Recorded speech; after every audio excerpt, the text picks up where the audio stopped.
قابل احترام بھائیوں، دوستوں، بزرگوں،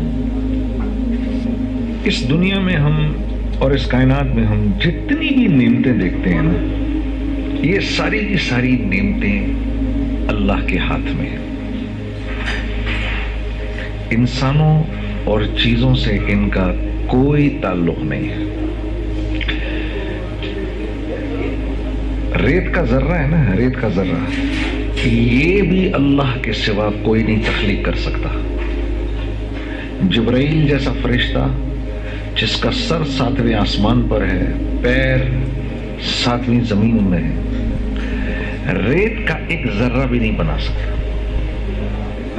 جو کچھ آپ اس کائنات میں دیکھ رہے ہیں، اس کی تخلیق 100% ایک اکیلے اللہ کے ہاتھ میں ہے۔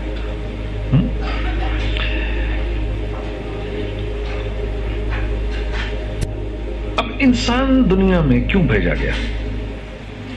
انسان کیوں؟ آپ دیکھیے، یہ آپ کا آفس ہے، آپ کے آفس میں کوئی آدمی انٹر کرتا ہے، باہری گارڈز بیٹھے ہوئے ہیں، پہلا سوال پوچھتے ہیں، بھائی آپ یہاں کیا کرنے آئے ہیں، کیا کام ہے؟ اب اگر یہ آنے والا آدمی یہ کہے کہ مجھے آئیڈیا نہیں میں کیوں آیا ہوں یہاں پر، تو یہ آدمی سیڑھیوں سے اوپر بھی نہیں آ سکتا کہ بھائی یہ یہاں کو مذاق ہو رہا ہے، تمہیں یہی نہیں پتا تم یہاں کیوں آئے ہو؟ تو ایک آفس، ایک نارمل سا آفس، یہاں تو کوئی آدمی بغیر مقصد اور بغیر وجہ کے آ نہیں سکتا۔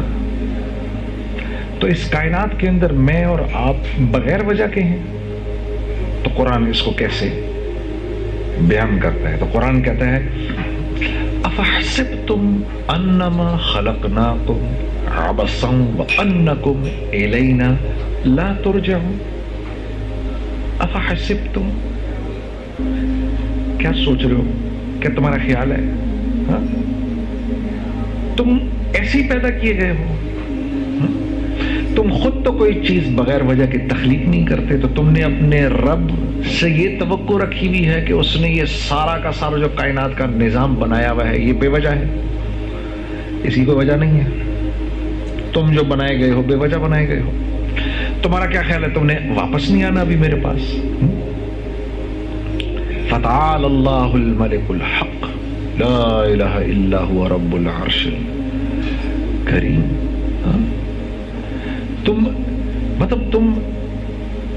تم نے اپنے رب کی جو وزڈم ہے، جو تمہارے رب کا جو کامل علم ہے، تمہارے رب کی جو کامل حکمت ہے، اس سے تمہیں یہ لگتا ہے کہ یہ تم بغیر وجہ کے بیٹھے ہو یہاں پر، وکاش تمہیں ایسی پیدا کر دیا گیا بغیر وجہ کے۔ تو یہ انسان کا سب سے بڑا مسئلہ ہے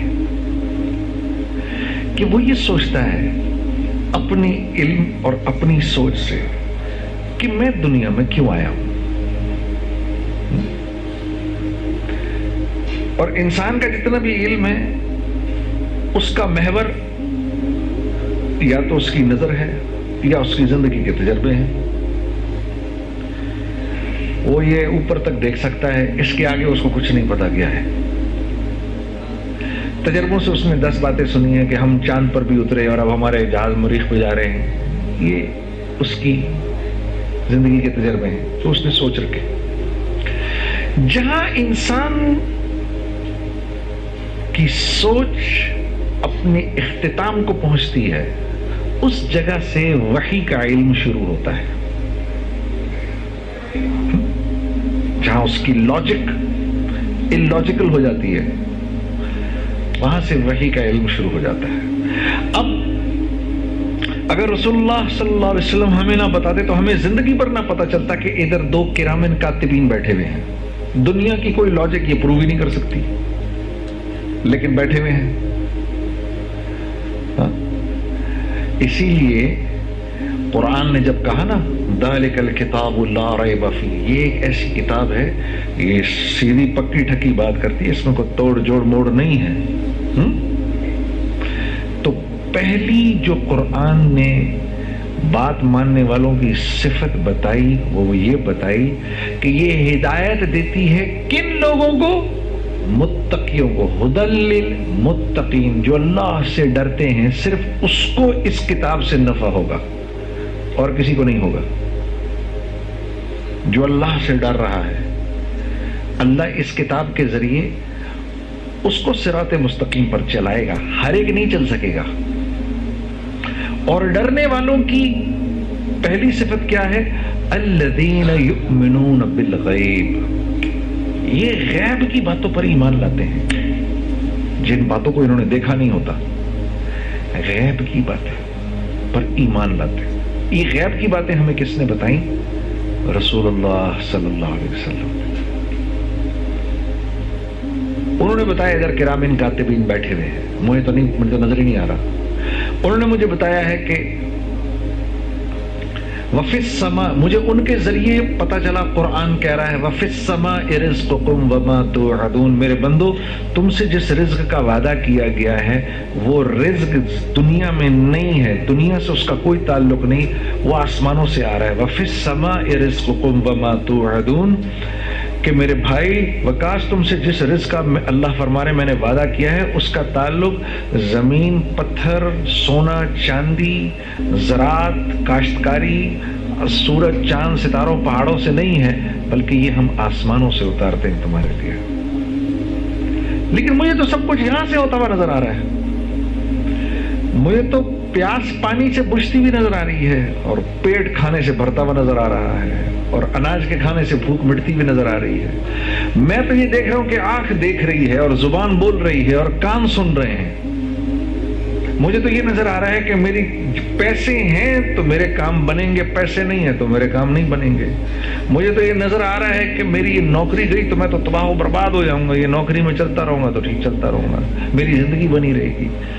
مجھے تو یہ نظر آ رہا ہے نا، یہ ساری چیزیں مجھے نظر آ رہی ہیں، اس لیے میری زندگی کا ایک ایک لمحہ ان کے گرد گھوم رہا ہے، چیزوں کے گرد گھوم رہا ہے، اسباب کے گرد گھوم رہا ہے، حالانکہ یہ صرف اور صرف پیالے ہیں جن میں رزق ڈالا جاتا ہے. تو دراصل میں پیالے کی خدمت میں لگا ہوا ہوں، جو اس میں رزق ڈال رہا ہے اس سے میرا کوئی تعلق نہیں ہے. ہاں. تو جو یہ زندگی گزارے گا تھوڑے دنوں کے بعد پھر اللہ کی طرف سے اس پر حالات آنا شروع ہوں گے. یہ جتنی قومیں تباہ ہوئی تھیں یہ اپنی چیزوں میں گم ہو کے تو تباہ ہوئی تھیں. مجھے سے اقبال نے نہیں کہا کافر کی یہ پہچان کہ آکاش میں گم ہے، مومن کی یہ پہچان کہ گم اس میں ہے آکاش. آکاش میں گم ہے، دنیا میں گم ہے، یہیں سے ہوگا سب کچھ، اسی پیسے سے ہوگا. اب کیونکہ پیسے سے ہوگا تو پھر میں نے اس بات کی پرواہ نہیں کرنی کہ یہ پیسہ کیسے آئے گا میرے پاس، کیونکہ ہوگا تو پیسے سے. ہاں